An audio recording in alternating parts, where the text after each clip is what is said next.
Good morning, all of you. I, Dr. A.K. Singh, Assistant Professor, University Department of Psychology, BNMU Madhepura. Today, I am going to deliver lecture number 21st for MA 4th semester students. A specialization in clinical psychology, 13th paper. Today's topic is evaluation of group therapy. सामूहिक चिकित्सा का मूल्यांकन। इसके पहले lecture में मैं सामूहिक चिकित्सा के बारे में मैंने बताया था। अब इसका मूल्यांकन पर हम चलते हैं।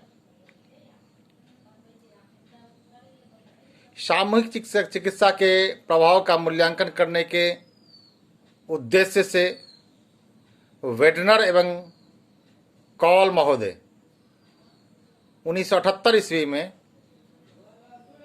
तथा कॉल एवं वेडनर 1986 ईस्वी में सामूहिक चिकित्सा के क्षेत्र में किए गए अध्ययनों का 3 क्रमबद्ध एवं बड़ी महत्वपूर्ण समीक्षा किया है, जिसका निष्कर्ष यह है कि सामूहिक चिकित्सा सामान्य रूप से कोई उपचार नहीं करने या प्लेसेबो उपचार की तुलना में अधिक उत्तम होता है और अस्थायी भी होता है ना। लेकिन उन्होंने इस निष्कर्ष पर विश्वास करने के पहले इन अध्ययनों को 3 समान त्रुटियों की चर्चा की है। जो त्रुटि को हम क्रमवार तरीके से देखेंगे। तो आइए चलते हैं, देखते हैं पहला त्रुटि क्या है। पहला त्रुटि है इसका, इन अध्ययनों में रोगियों की उन्नति का संबंध उनकी मनोवृत्ति तथा आत्मसंप्रत्यय में केवल धनात्मक है ना परिवर्तन से या इसका संबंध व्यक्ति के वास्तविक व्यवहार से नहीं था, है ना। दूसरा इसका है, समीक्षा में शामिल किए गए कई अध्ययनों की कार्यविधि प्रयोगात्मक एवं वैज्ञानिक दृष्टिकोण से दोषपूर्ण थे।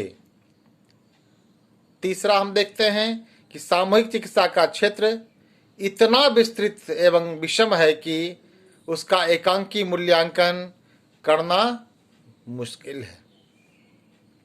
कोई एक ऐसी बात नहीं कहा जा सकता है जो सामूहिक चिकित्सा के सभी प्रकारों है ना पर समान रूप से लागू होता हो, है ना।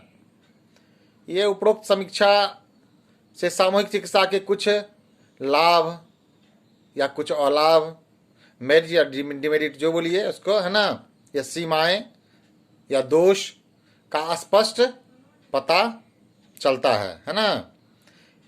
और इसके आधार पर हम देखते हैं कि इस चिकित्सा के प्रमुख लाभ भी हैं कुछ, जिसको भी हम पॉइंट में बना करके देखेंगे बारी बारी से इसके लाभ को, है ना। सामान्य रूप से विभिन्न तरह के सामूहिक चिकित्सा विभिन्न श्रेणी के रोगियों के लिए क्या होता है, गुणकारी सिद्ध हुआ है ना। और इस चिकित्सा का अनुकूल परिणाम बहुत दिनों तक है ना बना हुआ पाया गया है। नेक्स्ट पॉइंट देखते हैं हम, प्राक समूह प्रशिक्षण अर्थात सामूहिक चिकित्सा में भाग लेने के लिए सामान्य कौशल को बतलाना तथा उसमें उत्पन्न अनुभूतियों के प्रति धनात्मक मनोवृत्ति उत्पन्न करने से सामूहिक चिकित्सा रोगियों के लिए काफी गुणकारी साबित होता है। नेक्स्ट पॉइंट देखेंगे, थर्ड पॉइंट है ना इसके लाभ में, ठीक है। दूसरों पर आश्रित लोग काफी संरचित समूह के होने से काफी लाभान्वित होते हैं, जबकि स्वतंत्र प्रकृति के व्यक्ति वैसे सामूहिक चिकित्सा से अधिक लाभान्वित होते हैं जो कम संरचित होता है तथा जिसमें क्लाइंट में आत्म अभिव्यक्ति का अवसर क्या होता है, अधिक होता है ना। नेक्स्ट पॉइंट देखिए, चौथा, सामूहिक चिकित्सा में कम समय में अधिक व्यक्तियों का उपचार संभव हो पाता है, अतः इसमें समय एवं श्रम दोनों की बचत होती है। नेक्स्ट देखिए, अगला लाभ, समूह के सदस्य क्या होता है, एक दूसरे के साथ संवेगात्मक अभिव्यक्ति खुलकर करते हैं, ठीक है, जिनसे उनका संवेगात्मक तनाव कम हो जाता है ना। इसमें कुसमायोजित व्यवहार के लक्षण तेजी से दूर होते जाते हैं, है ना। इन लाभों के बावजूद, ये सब लाभ हम देखते हैं और इसके बावजूद भी कई लाभ हैं, लेकिन हम कुछ हानि को भी देखते हैं, है ना। इन लाभ के बावजूद क्या होता है, सामूहिक चिकित्सा के कुछ हानि या दोष या अलाभ जो कहिए वो भी हैं, जिसे भी हम बारी बारी से देखते हैं। तो पहला क्या होता है अलाभ इसका, सामूहिक चिकित्सा के से सभी तरह के रोगी को लाभ नहीं पहुंचता है ना। जैसे बालकुंड ने कई अध्ययनों की समीक्षा करके यह बतलाया है कि इस चिकित्सा विधि द्वारा गंभीर रूप से ग्रसित मानसिक रोगियों का उपचार संभव नहीं है, ठीक है। नेक्स्ट पॉइंट में, नेक्स्ट लाभ में, सामूहिक चिकित्सा में चूंकि एक साथ, ठीक है, कई रोगियों का उपचार किया जाता है, इसलिए चिकित्सा सभी रोगियों पर एक समान ढंग से ध्यान नहीं दे पाता है। इससे चिकित्सा की प्रभावशीलता अपने आप कम हो जाती है या डाउन हो जाती है।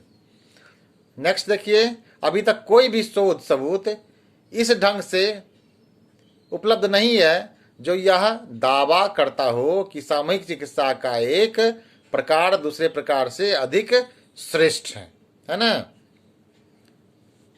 अगला पॉइंट, सामूहिक चिकित्सा की एक मान्यता यह भी है कि इस चिकित्सा में तरक्की या प्रगति तब होता है जब क्लाइंट को पुनर्निवेशन प्राप्त होता है तथा जब एक क्लाइंट या सदस्य दूसरे क्लाइंट या सदस्य में के, है ना, क्या है, वक्तव्य से उत्पन्न होने वाले भावों को स्पष्ट रूप से व्यक्त करता है, परंतु शोध सबूत यह बतलाते हैं कि हकीकत ऐसा नहीं है। तो हम देखते हैं कि इन आयामों के बावजूद, है ना, सामूहिक चिकित्सा का उपयोग आजकल काफी बढ़ गया है ना, और इसका चिकित्सीय परिणाम की अनुकूलता धीरे धीरे बढ़ रही है ना, और लाभ को लोग नजरअंदाज करके इसका धड़ल्ले से हम प्रयोग कर रहे हैं, इसलिए इसकी लोकप्रियता भी बढ़ रही है। चलिए, धन्यवाद।